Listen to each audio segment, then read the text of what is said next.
This is Tipping Point Radio, and you're listening to The 42 Show. In this episode, we're asking, do we need art? With the world falling into violent chaos around us, should we take the time to create art in our lives? Is there still a place for art in the 21st century? How is art defined? Is there such a thing as accidental art? Does it have to be dangerous to be art? We make chairs, houses, and textiles as art, so can we make life art? Plus, who are the true artists? The Marx Brothers or the Three Stooges? Today we're talking rappers, Zen monks, idiots in the Grand Canyon, and other artists. All this and more, as three guys pursue the answers to life, the universe, and everything.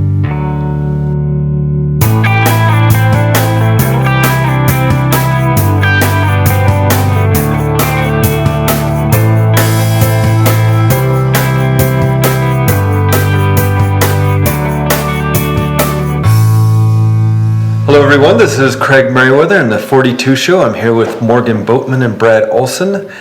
So today we're talking about art, and I'm going to let Morgan introduce the topic. Okay, well, we live our lives in a very practical manner, or at least focused on the practical day to day, and that definition usually excludes all kinds of things, Our time is relegated to things that produce money or produce products or somehow, somehow benefit us in some concrete way.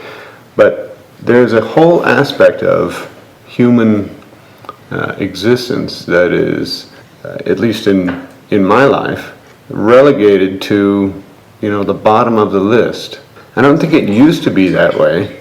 I think it's easy for a man to forget about aesthetics and what makes life worth living, the beauty and the things that appeal to a different aspect of our being that is not authorized by what we're supposed to be doing.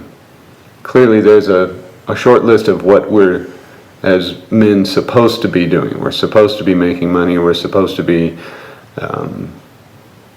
caring for our families and doing things that produce and being good citizens. But I've found that without concerted effort, art, in a general sense, is left out of my life. Now, whether art is going out and walking in the forest, or going to an actual gallery, or creating something that you consider art, I leave that to the individual.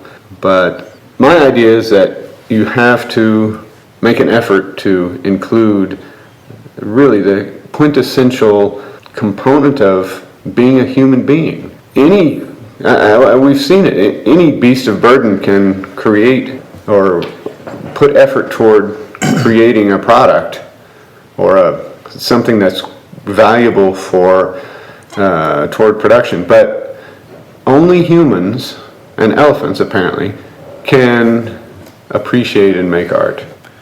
Okay, well, you mentioned going off into nature, so I want to kind of define what we're talking about to maybe we can break that up into two parts.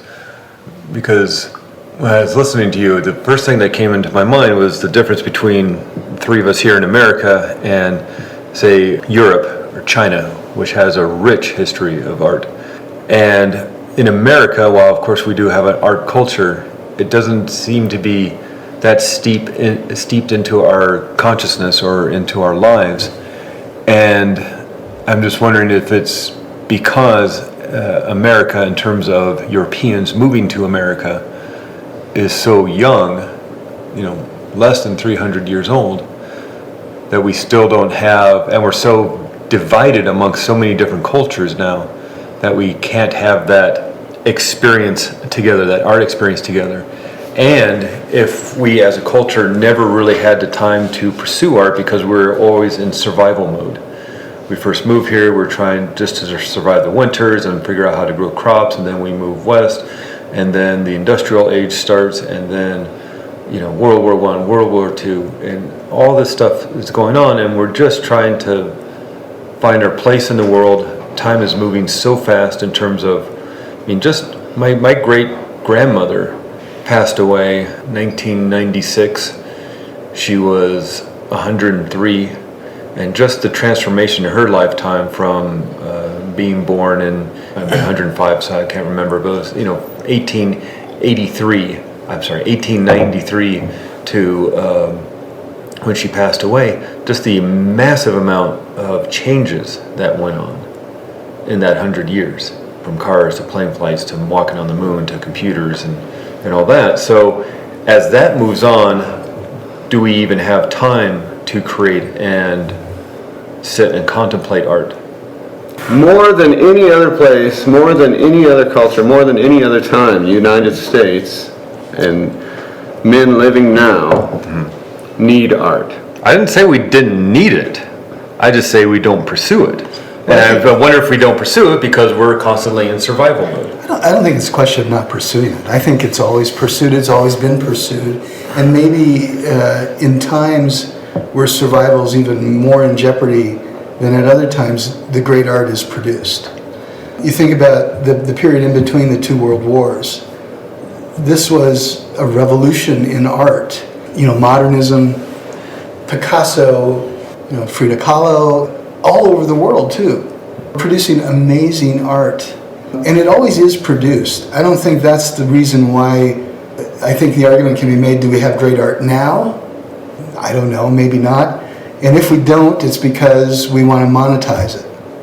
It's not because it's not being produced. But we want it to be commercial. And if something's commercial, it appeals to a sensibility that doesn't necessarily care about quote-unquote great art, whatever that is.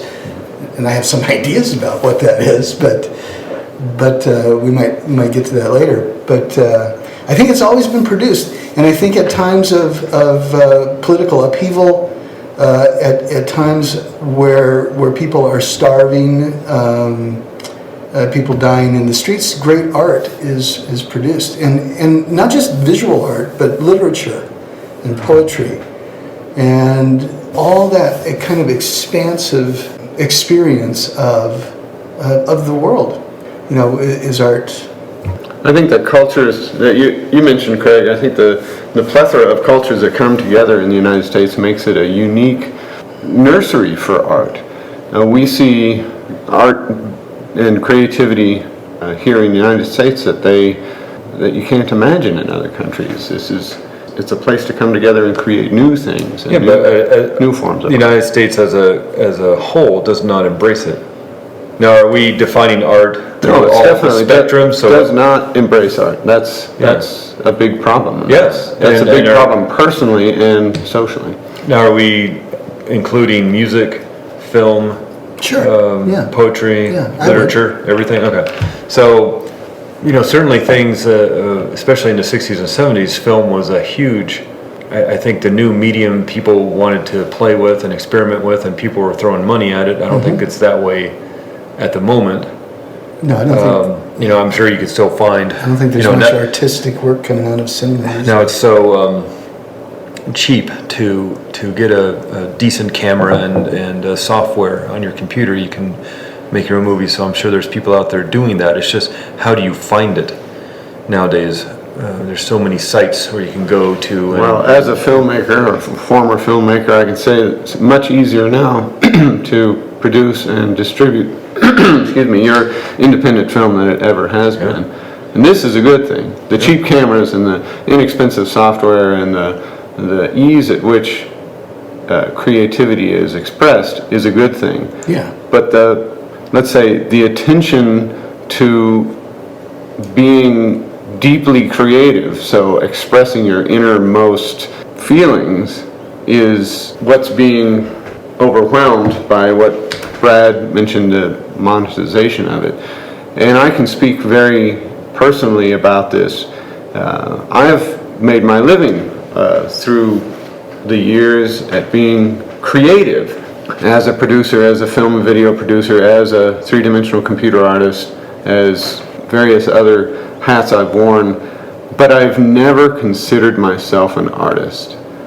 And I think that in many ways has been my, sort of the lament of my life, is that I've brought my creativity to a medium, but only because it could make me money. And I could do both things. I could be a productive citizen and father and husband and do it creatively. So, do you believe that an artist must struggle and suffer in order to be an artist? I think life is suffering and struggling. I don't think that automatically makes us artists. I think an artist needs to tap and express his life intention without having a view to what someone else is going to say about it for that person to write a check for him. Yeah, I agree with that. I think that art is something that I think one works at it. I also think it's something that arises more or less organically. I don't think that it answers to any particular plan, or expectation. And what makes art is, I suppose, the experience that the viewer has upon encountering it.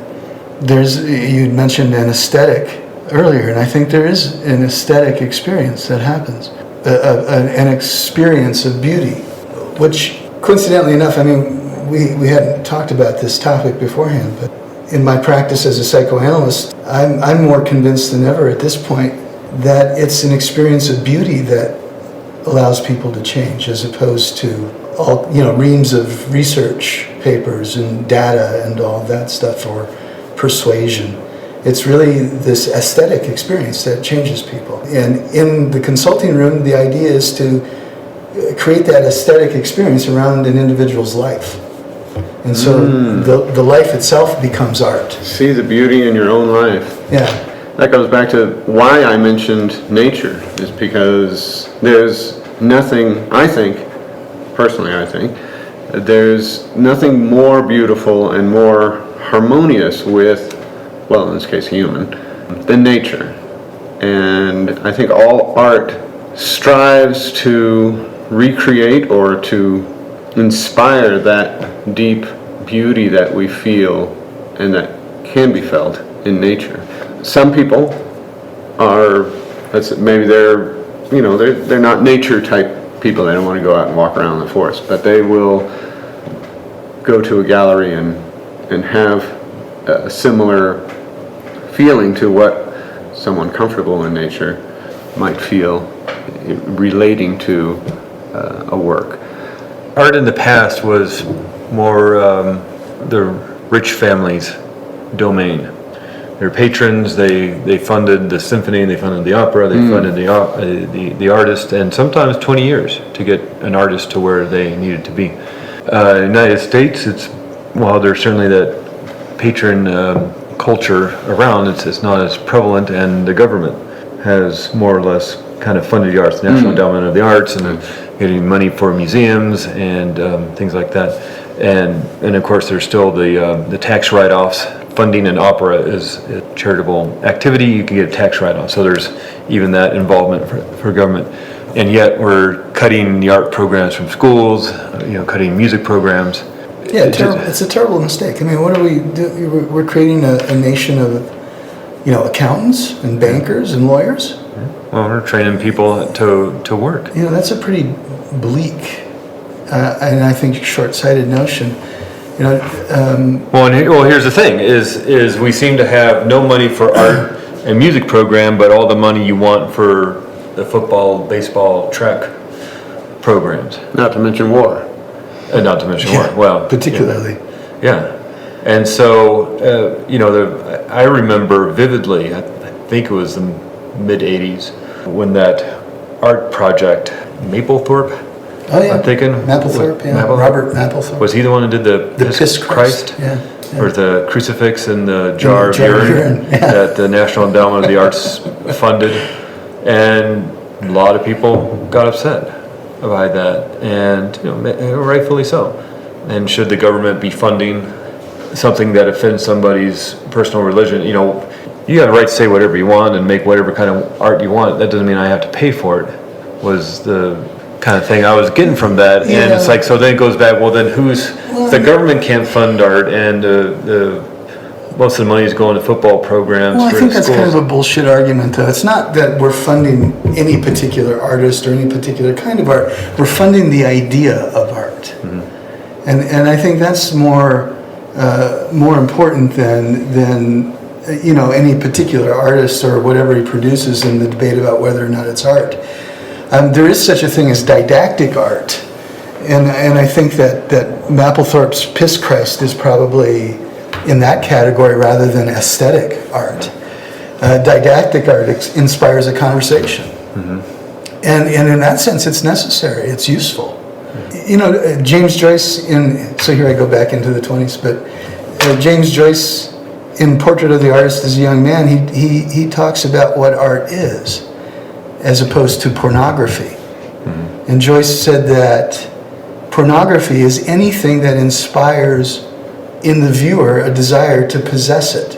And art, this true aesthetic, gives you a seizure of the heart, he said. So this is a sense of that aesthetic, you know, being overwhelmed by that aesthetic sensibility of beauty, or even as, you know, we could call it the sublime. So the idea that this piece of art is bad and we shouldn't fund this artist, I think is wrongheaded, because it's really not about the artist or the work. It's about the idea of art that we're funding.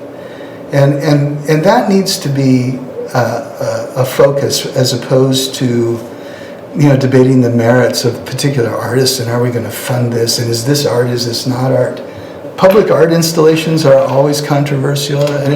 We're in Flagstaff, Arizona, for those of you listening who don't know us, and in Phoenix, you know, a decade ago or so, or maybe longer, maybe two, there was all this controversy over the public art installations along one of the freeways.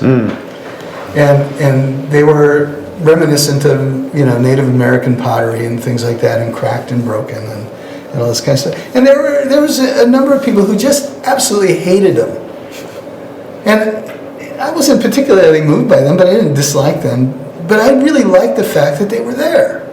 That somebody thought about putting something along this ugly freeway that would somehow, like, make me think for a moment. It would take me out of my domestic experience, right? And make me wonder about it positively or negatively. And I think that's the value of art, is that it moves us out of the mundane, prosaic experience. And this idea that you guys are skirting around a little bit, maybe, that nature itself is art. And do we see nature as art? Or do we see nature as, you know, a place? I think most people don't even see nature. They're living in big cities. You know, Well, you don't have to live in a big city to not see nature. I think that, you live in New York. I mean, other than if you can get over to Central Park. but there are people who live here that don't see nature too. I think that the idea of art is very important here. We live in a very rational society where everything has to have one meaning. Everything has to have a definition. What do we do when we don't know something? We look it up in a dictionary or an encyclopedia or Wikipedia. We find out, oh, this is what somebody says this means. Art is essentially a question. It's bringing a question to you. It's forcing a question into your mind, into your heart. And nature does that because nature is out of our control. It's defining itself. It's defining itself by not defining itself. It's ever changing. It's always a question. People have a tendency today, and this may be why the young America is wrestling with art, is because our society is based on answers. It's not based on questions. We haven't lived long enough as a nation to come to that place where the three of us are coming to as individuals as we age, where the answers don't matter so much anymore. It's not that I need to know who I am, I just need to wonder who I am. And that's enough, speaking for myself, of course. And the beauty of art is that comfort with not having to have an answer. And there aren't many people who can cope with that, who can deal with not knowing. Political system is very rigid and has all the answers, although they're all wrong. The religious systems have all the answers. I won't go further. The educational systems, we have all the answers. We know how to teach kids, but that's all wrong too. So even if the answers are wrong, we have a craving, in this society anyways, for someone to say, "No, it's okay, this is the answer. You go on, now you can watch TV, because I got the answer, I got it covered over here." We know what's... And that's different, by the way, by science, than science. Science is a questioning too. We could go into that more, but I think science is an essential art. But then isn't religion an essential art? Your search for truth is an art. Having truth come at you and be dumped on you, But like aren't you? like a trailer full of gravel, is not art. But if you specifically walk into that church, temple, synagogue on your own accord, not born into it, your parents don't make you go. If you're searching, questioning, that hey, I'm going to go to that Buddhist temple and see what this is all about.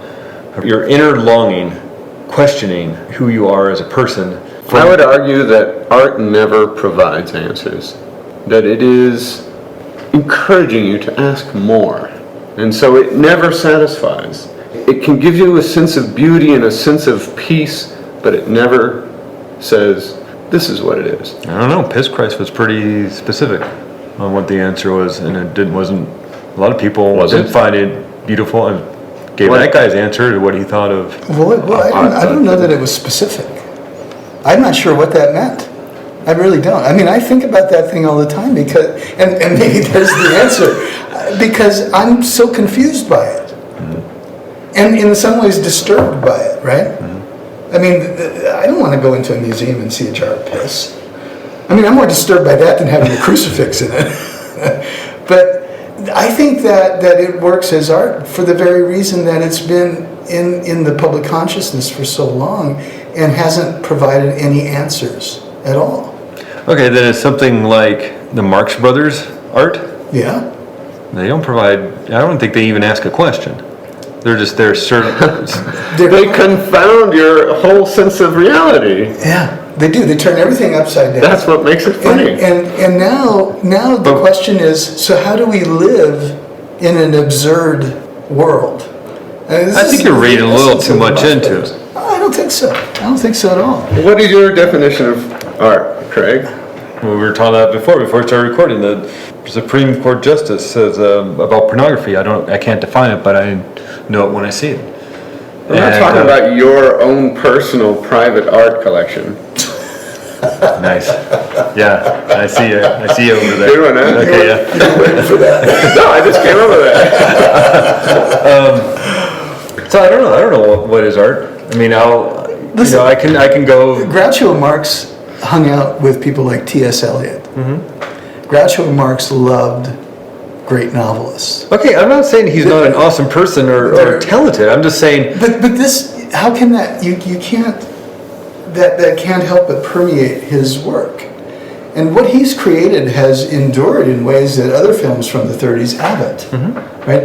His stuff, if you watch Duck Soup, that still works, where almost nothing else from the mid-30s works. Right, I agree, but is he asking questions that dig deep into our soul? Yes. Do you submit to authority or not? Is one of the primary questions the Marx Brothers ask. Do you acquiesce to follow the herd mentality? This is what makes them endure. Now, and maybe the opposite is the Three Stooges. I'm not so sure that they rise to that level.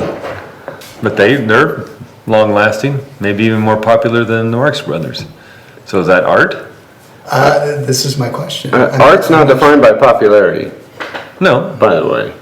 no, I totally understand that. But They have a more, I think, uncomplicated message than the Marx Brothers do.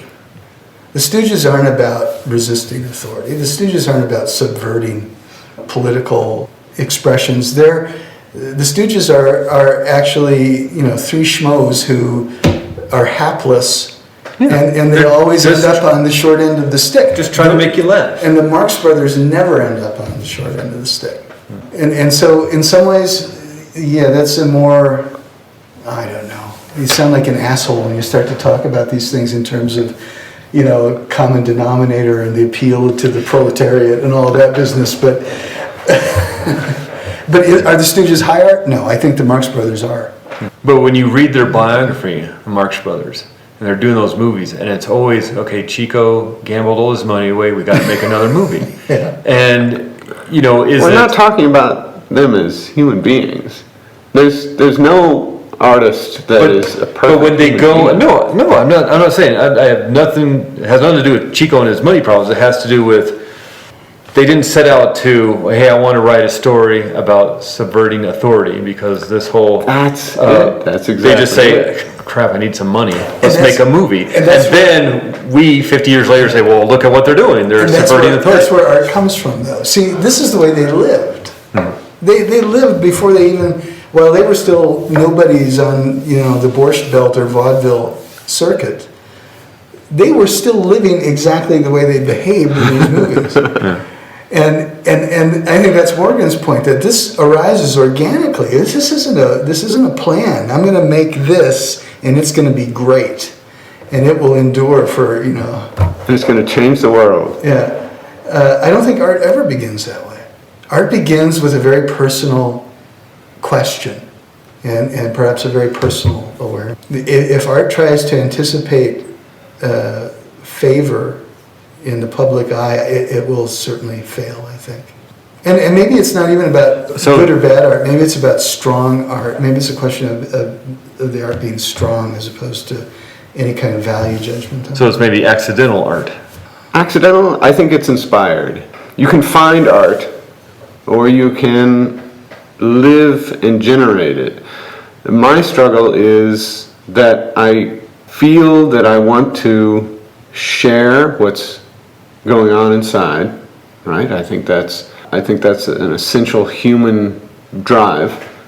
But there's something saying, well, it's got to be this, or it's got to be this way, or it's got to make money, or it's got to appeal to this, or it's got to help these people, or it's...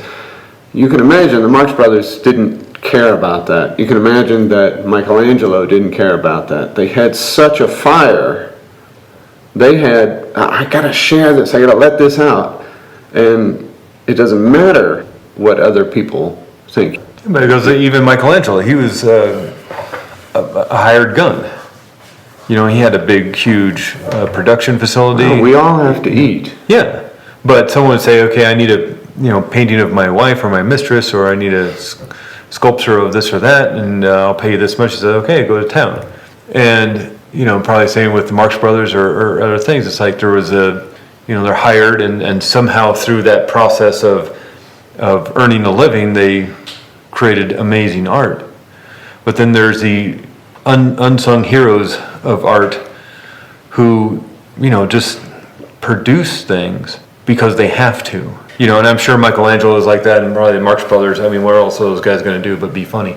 Well, listen, I don't know. I think, I was at the Museum of Modern Art a couple of months ago, and I wandered over to where Van Gogh's painting of Starry Night is. And it's not a really big painting. And there were 40 people crowded around it.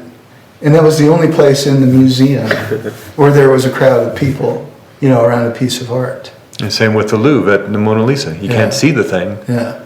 And you walk around the other place and nobody's there. And Van Gogh's paintings now, they sell for, $20 million and up, right, for a single painting. But Van Gogh himself, he had no idea that he was a great artist. He never sold a painting in his life except to his brother, who bought one basically for charitable reasons, because Vincent would have starved otherwise.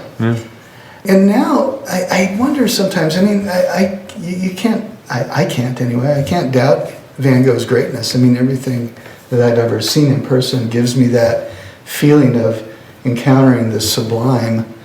But I can't help but think that he's so popular because his paintings sell for so much. You know, I think there are people who invest in art, and that essentially dilutes the entire idea of art. So it's like the bestseller syndrome. Yeah. I read this book because it's the bestseller, not because it really means something to me. It's that whole sellout mentality. It's like, well, now that you're popular, you've sold out, and you're not an artist anymore. Well, I think that can happen, and it does happen, obviously. But I think that there are people who resist that too. I think that, and of course the artists who become hugely popular and don't sell out, then we call those guys jerks, you know, because they're not accessible and they don't tell us about their lives and they don't, you know, do like an infomercial about how to draw better. I turn to nature again. Nature doesn't care what we think about it, but it offers that sublime, that aesthetic. And it doesn't sell out, and it doesn't change according to what we want it to be. That's right. And that sublime is really demanding. That's really difficult. The sublime is sublime because it is in some sense disturbing. You know, the sublime, there's two things about the sublime. There's the magnitude of the sublime. This thing is so big I can't get my head around it, right? And then there's the dynamic of the sublime, that the force that it conveys is absolutely unopposable. It's absolutely overwhelming. And so those two things, the magnitude and the dynamic of the sublime are very disturbing to just normal consciousness. Yes. You know, it's disorganizing. Right. It breaks the continuity.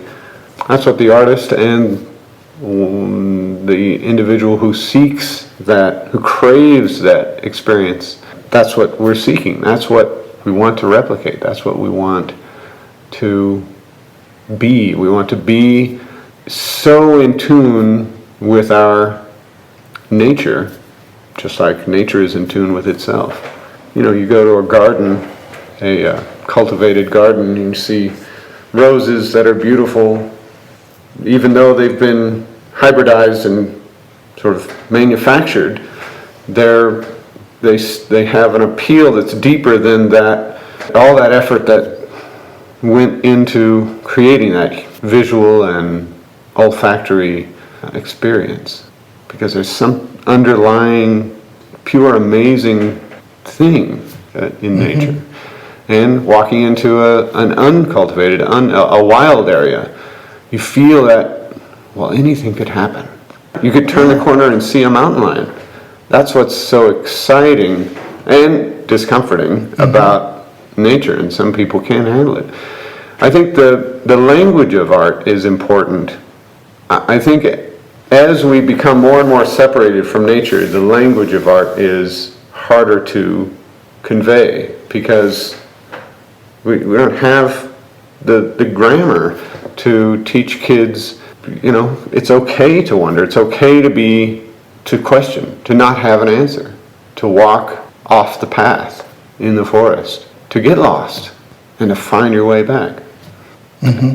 As an artist, I think this is really good. I think seeing art as, not even metaphorically, but really as a walk in your own wilderness.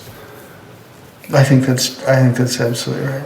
Yeah, and where the potential of death is a possibility. And that's always see, there's another one of the disturbing things. Craig put his finger on it. That when we contemplate a work of art that allows us to have that experience of the sublime, or that seizure of the heart that Joyce talked about, there's a part of us that dies and is reborn and has a different sensibility after that experience. Yes. Right? And so there is that very real threat of death, or at least a psychological death, when we encounter a great piece of art. So does real art have to be a little bit dangerous? I think so. Absolutely. I do. That's why we're still talking about Piss Christ, and Yeah. we get these calendars of the lovely scenes of nature and waterfalls and things and beaches. And like was Morgan was saying, you could turn a corner. This happens in the Grand Canyon all the time. Yeah. People don't understand Right. that, you know, it's 110 degrees and you're walking up this huge grade, and people die every year there because they don't understand. And Every so- year there's Germans that fall off the cliff, There's a- you know. Take one more Yeah. step back. Yeah, there's While I a, take a picture. it's a big book. Oh yeah, that guy came out. Death in the Grand Canyon. The guy just wrote about every person who's died in the Grand Canyon, either falling off the ledge or, you know, whatever. So there is. And they're that not mountain possibility. climbers. They're not all mountain climbers. They're not all super athletes. They're just There's model, People made model taking a photo shoot, sitting on the edge, and the ranger would say, "Hey, you might be low," and she rolled off and done. So it's Oh, and there's great mysteries in there. Do you guys know Brad Dimmick?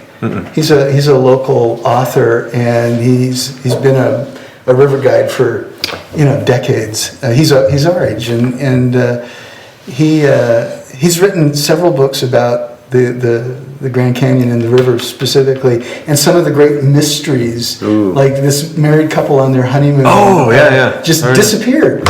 And so he's done all this legwork and all this research. And oh man, if any of you are listening and are fascinated with the Grand Canyon, read Brad's books. His name is Brad Dimmick. You can get him from Amazon, or if you run into Brad on the street, ask him for one. You know a title of one? Ew, it's escaping me right now. Brandon, probably just. Let me look while you guys talk. Okay. talk right quick. Okay.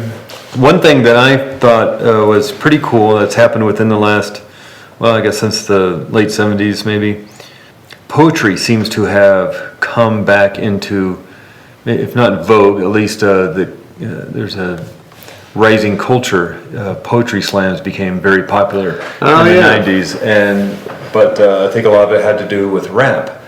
And like it, don't like it, there's a certain art form to stringing these words together, whether they rhyme or don't rhyme, but there's a meaning behind it, and a lot of the kind of nasty stuff gets the attention in the news and parents groups and whatever. But here are kids who have maybe crappy education, live in a big, huge city with maybe not a whole lot of hope, and they're writing about it. And maybe they're even right. They might be coming off the top of their heads with it. There's actually contests about that, who can just spontaneously come up with something. And, it was... That's a good point. The more immediate some things are, the more vulnerable they are, the more authentic they can be. But it's also like, it kind of reminded me of that, I'm sure there's a term for it, but the Zen monks who create the works of art with the sand, I think, and then the instant they're done, they wipe it clean. Right. It's like, more than likely in these contests, the rap contests, I'm sure there's a term for that too, no one's recording this probably.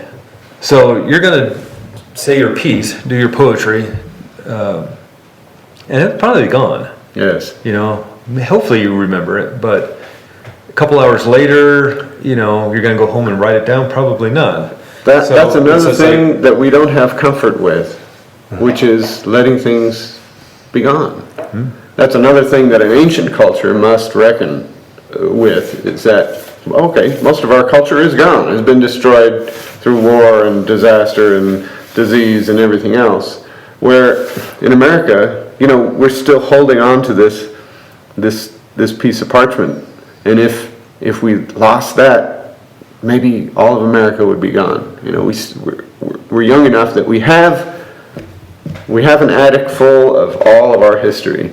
Last week, a couple of weeks ago, I was under threat of evacuation because of a forest fire in my neighborhood, and it was a great exercise in letting go, because you know what? Even if like one of my neighbors got a U-Haul truck and started loading everything that he owned into a truck. Why?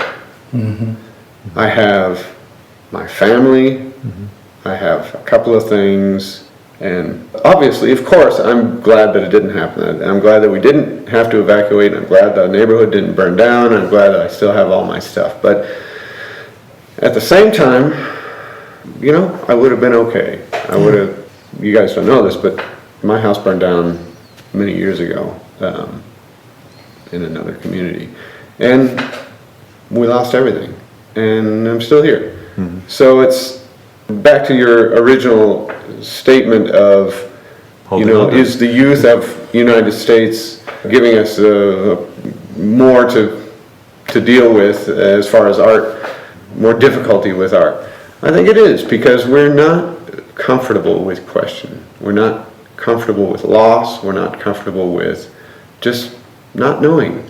More ancient cultures are, or older cultures are, more comfortable with that because they've made it through more. I remember there's a award ceremony, rock and roll award ceremony. I think it was in the '80s, and you know, rap was just getting popular, and somebody got up there, and somebody kind of popular got up there and started kind of ragging on rap, and how it's not music and it's not art or whatever.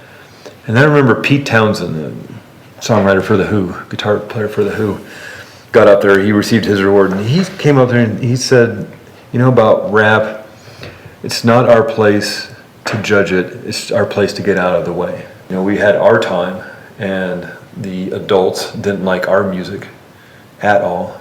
Of course, we're not going to like the music of our kids and grandkids, and so it's not our place. We have to get out of the way. You know, there's a group that took it, an art form, smashing their instruments, at least at the beginning when they're just starting out, and took that whole rock concert experience to a different level. But it seems that art is just an expression of who you are. You know? You have to get out of the way of art. That's true. You have to allow the jars of urine to exist so that what someone else thinks is art can exist too. That's what we're not. That's what we're not comfortable with. We like our manicured gardens. We're not comfortable with nature. I mean, even the forest fire, even the fire that we faced a few weeks ago is art. You know. Sure. I remember a friend of mine, great photographer, which unfortunately he never really pursued.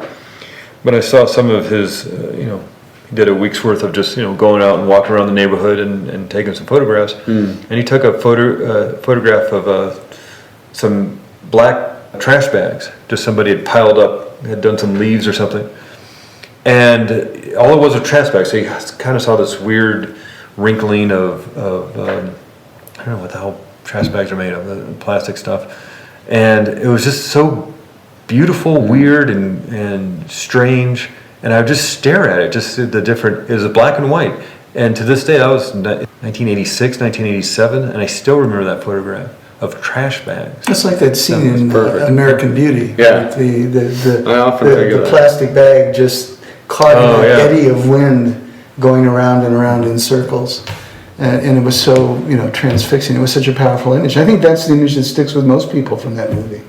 So let me just say this. I found the Brad Dimick books. And Brad's a brilliant guy and a marvelous, wonderful man. The book I was talking about is Sunk Without a Sound, The Tragic Colorado River Honeymoon of Glenn and Bessie Hyde. He's got another one called The Very Hard Way, Bert Loper and the Colorado River. And The Doing of the Thing, The Brief, Brilliant Whitewater Career of Buzz Holstrom. And these are all guys back in the day, you know, the 30s. Yeah. Well, the Glenn and Bessie Hyde, isn't that the one where they found the boat, and then a little bit later they found a dude with a bullet hole in his head, and then she maybe lived or did not live? It's a great story. Yeah, it is a really cool story. Brad's a great writer. He writes really well and is very engaging, and it's good stuff. He's the kind of guy that lives his life as art. Yeah. Well, now there's the question, right? This is something that the philosopher Michel Foucault said, that we consider furniture art. You know, we consider textiles art. Frank Lloyd Wright, we consider our house art. Yeah. Why don't we think of our lives as art? Why don't we make our lives art? Yes. And what would that do if we brought that thought to living? Now, I think that the three of us, and one of the reasons we're friends is because we think this way, but we try to do that, I think, in our own ways. Well, I think life can be really repetitive and mundane. That's why we seek out art, why we go to nature, why we go see a Marx Brothers movie, why we go to a museum, why we may paint ourselves or write or do whatever, is because life itself is so god-awful, same day after day. Well, it's full of answers, isn't it? You wake up and you know what you're going to do. Exactly. Okay, I'm going to go to work. And that's somebody's going to tell me what to do all day long. And so you seek something that may be a little dangerous, whether it's in the music you listen to, or the movies you watch, or the paintings you want to go see. To get a little intensity. We want familiarity. We want comfort. We want things that are not surprising, and then on the other end, we want to live this exciting So life. you see somebody like Hemingway, where if he's not writing, he's drinking, getting in a fight, and running with the bulls. You say, there's a life of art, or Picasso, or whoever, and it might not be a gorgeous life, but it's like, that was a life. Picasso's life I might want. I don't think I'd want Hemingway's life. But I think, too, that what we're talking about here is that experience of catharsis. That art gives us a way to feel overwhelming emotions without being in too great a danger, right? I can read Blake's poem about the tiger, tiger, tiger, burning bright, and have an aesthetic, sometimes cathartic experience, but it's very different than to be wandering around in some South Asian jungle and encounter the tiger there. Right? Not catharsis there. We want to jump out of the airplane with the parachute. Right. Not just jump out of the airplane. Which would be the same, right? Except for the end. Yeah. Right. Well, I think that's how we can live vicariously through these other people. You go see the action movie and think that would be awesome to do that thing that guy just did. Yeah. That's a razor's edge, though. Vicarious versus actual. Well, again, it's just like our lives are set, not our lives, but for a lot of people, their lives are mundane, they're boring, it's same old, day after day. Now on Friday night I get to go see a movie or go see a concert or something. But I think that art gives you the feeling of catharsis, which is a genuine feeling. It's a genuine in the moment feeling. It's not, what was the word that you used? It's not a... Catharsis? No. Vicarious? Yeah, catharsis is not vicarious. Catharsis is very direct. Right. The vicarious experience is something quite different. You're still removed and distant, and which is why you can think it would be cool to have an Uzi in a restaurant or something, and just paint the place red. Right. But the actual experience is awful. It's horrible. It's sublime. So catharsis is a real in-the-moment thing. I think a vicarious experience of something doesn't satisfy the same level. Yeah. I think art allows you to be an artist. Yeah. In many ways, it gives you that entry. Which finally is about seeing the world in a different way, right? Than a kind of mundane, prosaic. Yes. Yeah, but you see it in a way that you like. Not necessarily. I mean, no, not necessarily. Because you're going to say, hey, look at this great painting, listen to this great song. I'm saying, that doesn't interest me, I don't like it. I like my stuff. And I share it with you, and you're like, whatever, I'm not into that.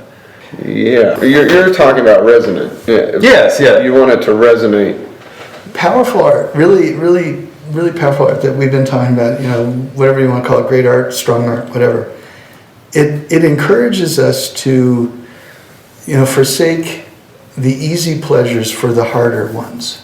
And so listening to the Archies sing Sugar, Sugar, kind of an easy pleasure. Mm-hmm. Listening to Leonard Cohen sing Suzanne is a harder pleasure. And I think there's a qualitative difference there that's relatively easy to, point out or experience. Part of the problem, I think, that we've got in our culture right now is that we like these easy pleasures. We like being comfortable. We don't like being disturbed. Mm-hmm. and therefore everything is infirm as a result. Everything suffers as a result. It's like those kingdoms in mythologies where the king is sick and the crops won't grow and the children are stillborn and women are widowed and all of that business. And there's a malaise that we're actually encouraging in this country because we're refusing to acknowledge the importance of art in daily life. Well, I think it's there. I mean, especially when you talk about the freeway story, and even you drive down there now, and I've seen this in some other big cities. They're trying to do things with the freeway. Down in Phoenix, there's geckos, and these really cool-looking geckos that they've carved into the thing, and doing things with landscape art. At least tries to make life a little more pleasurable as you're sitting in rush hour traffic. Yeah, but pleasure is not it. Pleasure is not it. Think about the predominant art form, which is in America has got to be movies, right? Get into the room, and from the beginning to the end, they're holding your hand and telling you what to think about the main character and about there might be some twists and turns, but it's all sewn up at the end. That's not art.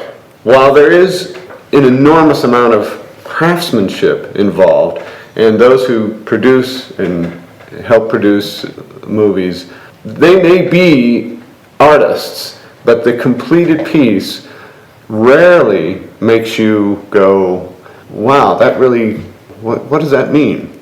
Like this bunch of superhero type movies lately. There's no question about, they don't make you question your sense of reality in it. It's just, pornography.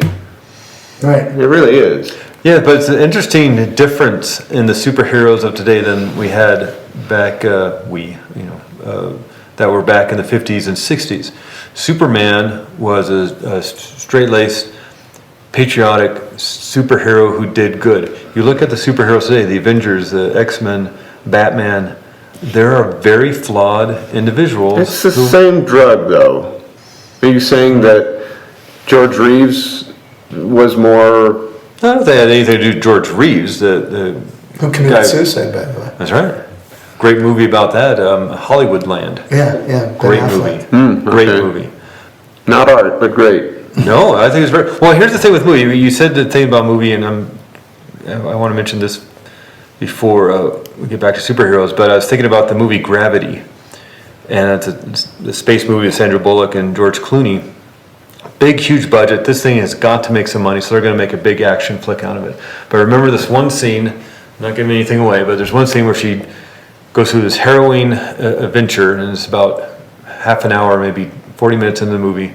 She gets into a space capsule, rips off her spacesuit, and she just hangs there in a fetal position. And it looks very womb-like in this capsule, and she's just kind of curled up in this fetal position, hanging there. And he holds that shot for a little too long. Considering how fast the cuts have been up until that point, because it's a big action movie, and he holds this thing, and you're just staring at her, just sitting there. Nothing's going on. It's just one long shot of her sitting there, and I thought, that is really beautiful. It's very mechanical-looking, sterile environment, yet all she's gone through, and she's just wants to go back into the way. We can just...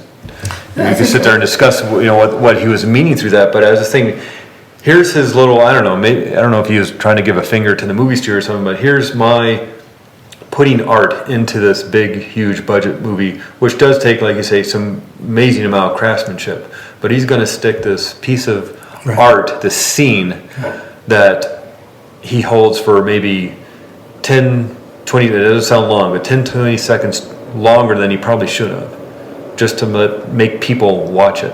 Right. And maybe get something out of it. Well, I think that's an interesting point. I haven't seen the movie yet. I'm not really drawn to it, but I understand it's pretty good. Yeah. But I think this is how we discover art in our own lives. It's not a constant state of being. It's a moment. And our attention is grabbed by this experience in this particular moment. and we recognize that there is something sublime happening, which doesn't mean great or pleasurable necessarily. Or even beautiful. Yeah, but we're seized by it, and we're fine with just letting it be what it is. We don't have to own it or go out and buy some facsimile of it or anything like that, which would be pornography, as you were But pointing out. it seems like sometimes, though, we are drawn to the things that maybe we don't like. Yes. You know, and there was this... because there's a harder pleasure. listening to this podcast the other day, and they bring up issues that a lot of people argue about and disagree with, and sometimes people get heated in their comments on Facebook and YouTube, and they have to ban people, and they keep saying, okay, let's keep it civil. Things get heated and people end up getting banned, and this one guy got banned, so he went to a Spreaker and started leaving a comment there, and his first sentence, and they read this on the podcast because they thought it was funny, he says, I got banned from Facebook, but I had to come to Spreaker to leave a comment because I just can't stop listening to your show. I'm so addicted, but you make me so mad. Right. So, and I remember there's and they were talking about this movie, Howard Stern movie, Private Parts, that came out 80s, I guess, or maybe 90s. And there's a scene in that movie where they're having a production meeting, and the management is saying, okay, well, the people who like your show listen an average of 22 minutes. The people who don't like your show listen an hour and a half. And it's this all, and so we're often seemingly attracted to things that we think we don't like. You think if you don't like it, you wouldn't spend your time on it. Yeah. Well, like you said in the beginning, you said for some reason that America was in survival mode. Mm-hmm. I think America is the absolute opposite of survival mode. I think it's, well, what do we do with all our free time mode? And the human being is driven to find new territory, driven to expand their experience and their consciousness, and so they listen to things they don't like. They view art that they don't appreciate. They learn about wars and religions that they can't stand, but they don't know how to deal with it. They don't know how to make their lives and their selves better through that. They just commiserate about it. Well, but they're listening to that stuff. They're trying to understand the different religions and the different countries and different cultures because they feel threatened. You find that show that you're listening to and you hate it, you find it a threat. I don't listen to certain kinds of music. I just, doesn't interest me. Sure. It does nothing for me. Sure. So, and I'm sure that other people like that, but yet there has to be a reason why you're going after this kind of politics, this kind of religion, this kind of art, because you feel threatened by it. If you didn't care for it, it's like, you're going to ignore it. But you feel threatened. It threatens your existence. It threatens your way of being, your way of life. it threatens your set of answers. This whole thing with the piss Christ. Forget what it means, but it's like you find that a threat. Really, it's all about fear. I mean, political talk radio in this country anyway is all fear-based because there aren't any substantive discussions that happen. What happens is, a lot of name-calling and a lot of posturing and a lot of race baiting and gender war and all of that kind of stuff. I think that people listen to that because they feel powerless, and these bullies on the air that they identify with make them feel powerful. And I think The paradox is that they're listening to powerless people talk about a powerless system. Yes, but there are shows, or were at one point, where they discussed the issues. Nobody listened. The issues are irrelevant. It's all a bunch of There you go. crap. It's not crap. I mean, you have to sit there and discuss, are we going to fund Piss Christ or not? Are we going to put art back into the schools, give the kids recess and take the Coke machines and candy machines out of the school? I mean, it has to be discussed. But the real battle is not between these opposing political views. The battle is between people who understand the world literally and people who understand the world metaphorically. The right brain and left brain. That distinction isn't as great as it was once thought, and there's a lot of interaction going on with right and left brain. Except for Craig. I thought I was making a cool point.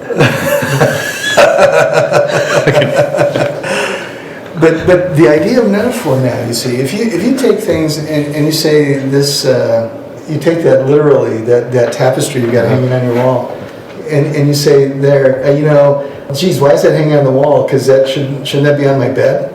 Because it's really got only one literal purpose, which is to keep me warm. Right. And you have that rug hanging on your wall. But if you look at it metaphorically, then you start to see into it and through it a little bit more. And this is one of the great gifts, I think, that art brings us. It lets us see through, it lets us see into and through the world as it presents itself to us. And we're able to find some deeper resonance and connection to the world and to other people. Metaphor always contains, and it's inescapable, I think, whether you're conscious of it or not, metaphor always contains this longing for a larger self, right? For a greater self, for those farther shores and all of that stuff.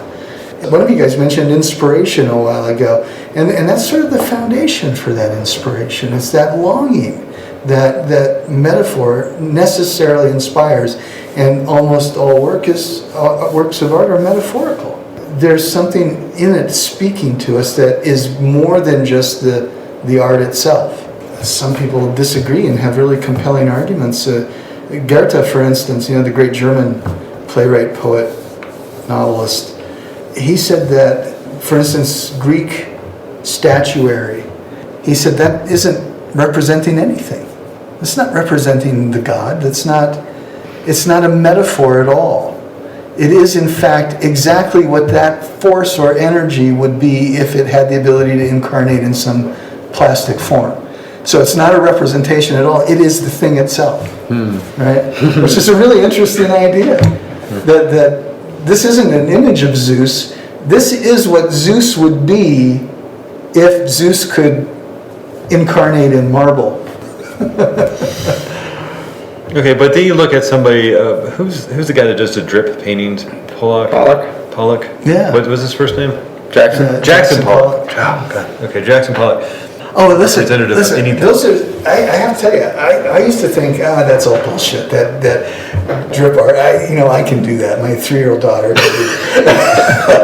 Until, again, at the Museum of Modern Art a couple of months ago, I stood in front of one that was larger than that wall. There is something about the personal encounter with that completely transcends any visual representation I've ever seen, any photograph or anything in a book. Actually standing in front of the thing, it was incredible. I mean, I had a moment of vertigo, like I was going to fall into the thing. And I can't tell you what was amazing about it. I can't tell you what was extraordinary about it. But I can tell you that it was. That's perfect. Extraordinary. That's perfect. Yeah. If you want a great discussion about art, there's a really amazing movie called Who the Bleep is Jackson Pollock. And it's about this, I forget where they lived, but I think it was like nowhere, Kansas or something. And this woman truck driver, probably in her 50s at the time this really happened, had a friend who lived in a trailer park who was very sick. So she's at the Goodwill one day and she sees this huge painting, drip painting. And she, as a joke, she's going to buy it for a friend to cheer her up. $7. Talk the Goodwill person down to $5. Grabs this huge, 20 by 30 thing, gets it over to a friend's house. It can't fit into the trailer. It's so big. And the woman's like, this is the most god-awful, ugly thing I've ever seen. And so the truck driver later brings it back to her house. It's just sitting in the garage. A friend comes over, looking at it, it's like, it looks like a Jackson Pollock. And she says, who the fuck is Jackson Pollock? The whole rest of the movie is her and these handful of people trying to prove that it's a Jackson Pollock and therefore be accepted by the hoity-toity people, art lover people who say it's not a Jackson Pollock. How can you prove it? And the whole method by which you try to prove art is art, and what is good art and what is bad art, and well, that certainly couldn't be, is fascinating. Yeah, that's pretty good. Yeah, really And because of her background, she's a foul-mouthed, beer-drinking, cigarette-smoking, old lady truck driver. She can't possibly have art, know art, or have anything to do with art. And even though there's evidence to point that is a Jackson Pollock, they will not recognize it. Mm-hmm. And because a lot of it, granted, has to do with the provenance. How the hell did it end up in Kansas or wherever, or Tennessee or wherever the hell they were? But I won't give away the ending, but there's evidence to show that this probably was a Jackson Pollock, and should be in a museum, and it's sent at this lady's house. And there again, I mean, the influence of money, and why is it now in this person's eyes no longer a piece of shit, right? That they wouldn't hang in their trailer. and after they find out, oh, it might be a Jackson Pollock, now it's something that's really extraordinary. Well, come on. Yeah. I mean, Well, and that's the thing. It's like this woman would not have it in her trailer. One, it couldn't fit, but it was so ugly it couldn't have it. And yet, and I'll give a little bit of the ending, somebody offered her $100 million for it. And it's like, did she sell it? I'll give away. What the hell is wrong with her? She sold it. She doesn't Well, like it anyway. well, If somebody's going to give you $100 million. But the thing is, it comes down to, and this is what's so amazing about the movie, it comes down to her demanding to be accepted. And the thing is that the artistic society will not accept her or her piece of art. And it was this private buyer who, it's supposed to be worth like, maybe 100 million, it was like 10 million or something. It's supposed to be worth like $35 million. Somebody offered her 10, she said no because she wants the 35. But it's not so much the money, it was the being accepted for who she is. Mm-hmm. She's not fancy. Mm-hmm. She doesn't drink wine, she doesn't have a fancy vocabulary. She has a $2 vocabulary, and she hangs out at the bar and smokes and plays bingo or whatever. And they will not accept her. And she wants that acceptance and the respect. Why would she want to be accepted by them? Just gotta stick up her ass. It says, I tell you, if I saw something like that Pollock I saw in MoMA, I would respond to that immediately. I would say, oh, this is fabulous, I love this. And it's not because it's a Jackson Pollock.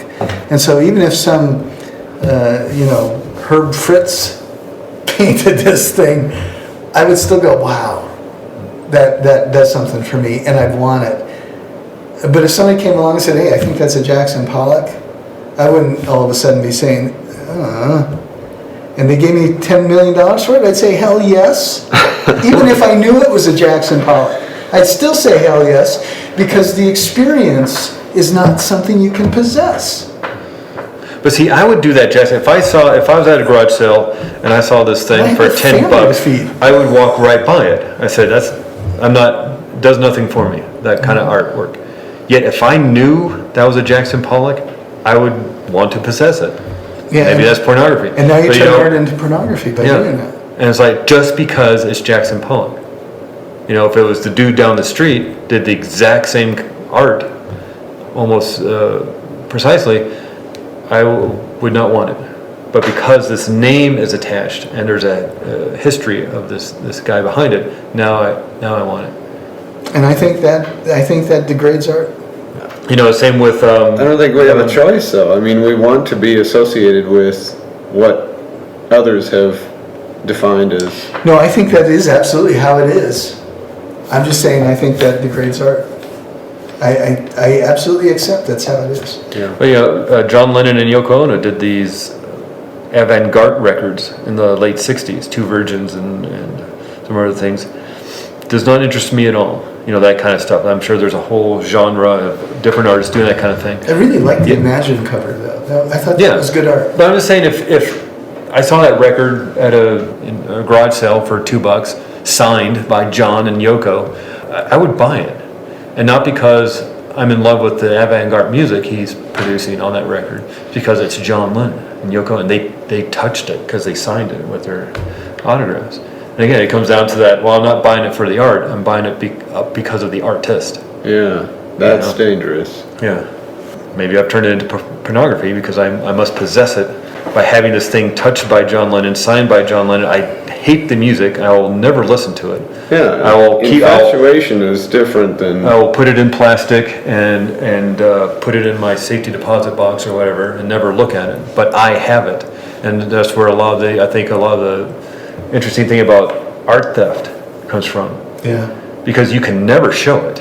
So when you walk into nature, or when you're walking along the beach, you might collect a shell, not because it Yeah, all the rocks and I'm shells I'm and- showing the gentleman my vast collection of rock and, well, it's not mine, it's my son and my But- wife's, but But you collect it because that individual shell has some meaning to you. It's beautiful and it has an association with the trip and with the experience. Well, yeah, and- You don't collect it because of the artist. Right. Because there is no artist. And that's the genius of nature as art. We bring that home because a piece of us is still there, and we bring that piece of it there home with us. It's sort of this exchange, right? well, the thing with this, and what I'm finding with this, is it was the experience, and what I have buckets literally of rocks and shells that have been collected over the last 10 years.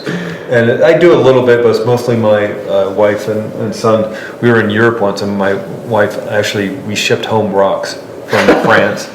And, but it's the experience of collecting the rocks. Once you have it here, Yeah, now I could get rid of these, That's and it would meaningless, take her though. a few months to realize they're gone. You know, but it was the experience of collecting them, of wow, this is a beautiful rock, and the shape and the color, and you know, it's like the Zen painting, the Zen Yeah. monks. It's like you could just put the rock down again and let somebody else enjoy it. Exactly. But it's like I must possess it. I must have it in my home, even though I will never look at it again. We have 20 years worth of rocks. Now I have a little thing that I collected, little yellow snail shells from France. I have it by my bedside. It reminds me of France. It reminds me of that time we had together. But now we have these buckets. I mean, there's rocks in that bucket that we will never see ever again until the house burns down, or we just, my grandkids throw it away. But so it's like it gets into that again, that possession thing. Well, and I think it is about experience too. In some ways, it's somehow trying to preserve or capture this experience, which of course is impossible. Yeah. Right, and even when my daughter and I came to the Pine Forest 7th grade play a few weeks ago, right, there were parents there who were looking at the play Yes. through their cell phones or iPads and Right. things like that, recording it, right, and watch. And my thought was, why don't you just watch it? Because you're never going to watch this again on your phone. And even if you do, so what? Yeah. But there's an experience here right in front of you that you're mitigating or disrupting in some degree by having this device in front of your face. And I found that to be, I was really struck by that for some reason. Maybe we need to do a show about acquisition or something. But Yeah. I gotta go to the doctor. Yeah. I think we all gotta go to the doctor. I enjoyed this one, guys. Yeah, I did too. Go see Who the Bleep is Jackson Pollock. What was the books? The books are by Brad Dimmock, Sunk Without a Sound. If you just look up Sunk Without a Sound, you'll find all his stuff. Yeah. And I say, live life as an artist. And Make your lives a poem, as Nietzsche said. nice. Didn't he die of syphilis? Oh, Jesus. No, he didn't. I think he had some kind of, that's a nice, I think kind of the Victorian era's version of urban legends. But he did have some organic brain disease that sort of melted his brain inside his skull. So. Nice.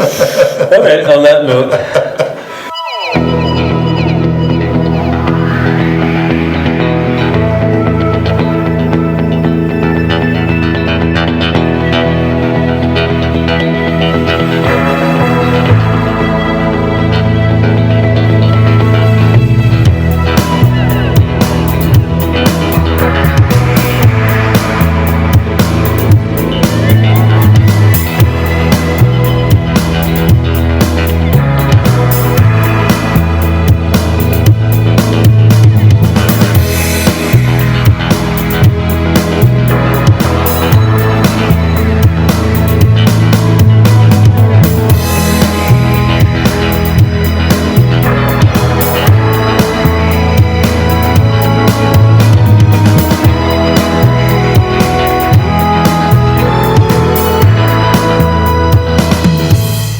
Are we really gonna end on that? No, not the syphilis thing. Nobody wants to hear about that. Okay. I get it. You can do a nice ending there.